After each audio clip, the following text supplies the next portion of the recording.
What terrified you as a kid that isn't scary now? My grandmother's wallpaper at night. Opening the shower curtain, I was sure there was some monster or murderer waiting for me behind it.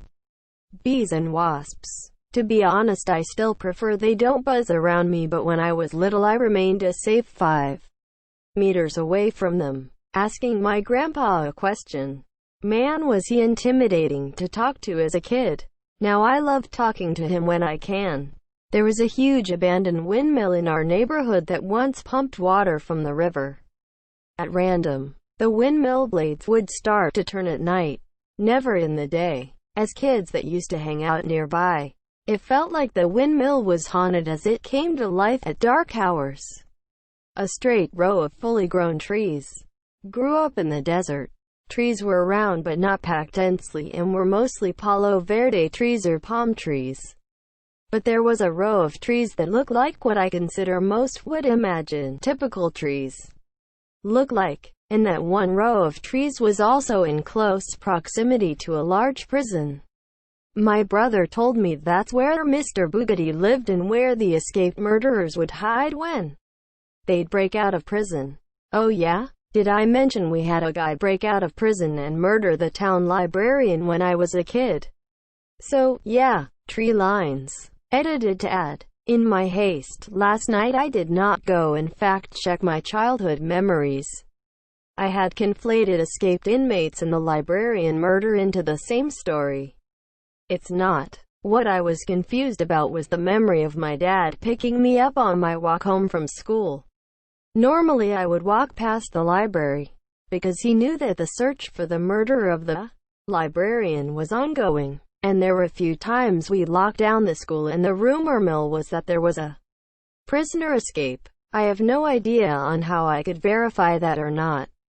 Although, there have been prisoners that have taken correctional officers as hostages and a librarian at the prison as a hostage in attempts to escape. Paint. I thought if you got it on you it would never come off since it never came off of the walls. That worms would come out of my shower head. My bedroom as a kid was a den converted into a bedroom, laundry room, and one wall was covered in a black mirror with gold paint flecks. Very 70s. But at night the shadows combined with the dark glass and paint made me imagine faces, figures, etc. It really scared me and I would line up my stuffed animals along my bed to protect me. The video for Michael Jackson's Thriller, The Beast from the Sandlot, freaked me out back then.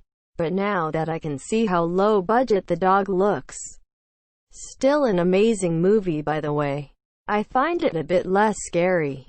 Jesus randomly showing up during dinner. I thought he'd use the door.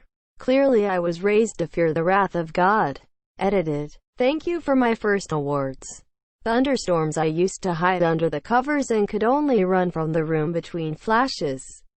Now I will sit at the window and watch. I love a good thunderstorm now. All it took was a very weird 9-ish-year-old me to stand at the window during a big storm and yell things like, "Is that all you've got?" Yeah, kinda like Lieutenant Dan, but before I ever saw Forrest Gump. Flushing the toilet, looking at mirrors in the night, thought they would become haunted in the dark. Edit. Thank you guys. Really needed it. Didn't know this would be such a relatable thing. I did think it was a really unique weird type of fear.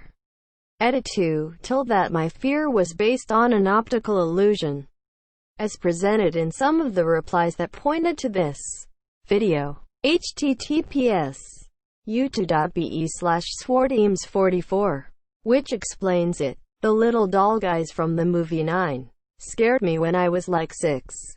Catching fire. Don't get me wrong, I don't want to get set on fire at all, but the amount of stop, drop, and roll lessons I got in kindergarten made me think this was going to be a once-a-year thing at Mini Moo Monsieur. Large Marge. The movie Jeepers Creepers. The Dark. Just kidding, I'm still a little bitch.